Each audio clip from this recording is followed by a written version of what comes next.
As darkness fell, they gathered on the edge of town.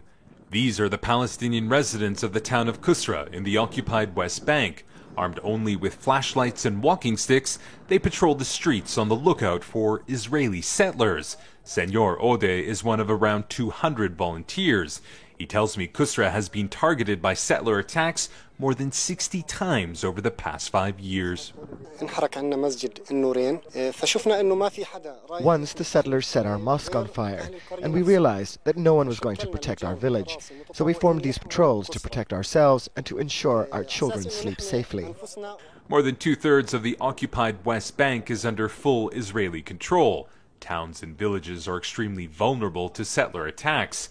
This year alone, there have been over 126 recorded incidents of settler-related violence, including a recent firebomb attack that killed an 18-month-old Palestinian toddler and his father. Palestinians say the point of the patrols is not to engage the Israeli settlers with violence, but to warn the community if any are near the village.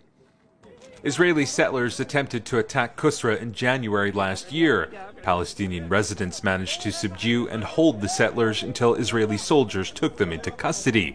It was a rare example of Palestinians successfully preventing settler violence and inspired others to start patrols in their own towns and villages.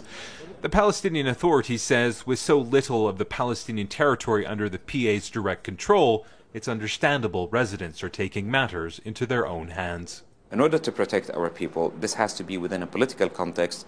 The political context is by ending the occupation and by having an international protection for the Palestinian people in the West Bank, East Jerusalem and Gaza Strip. Until that happens, Palestinians will continue to patrol their towns and villages, hoping no more people die at the hands of Israeli settlers. Imtiaz Taib, Al Jazeera, Qusra, in the occupied West Bank.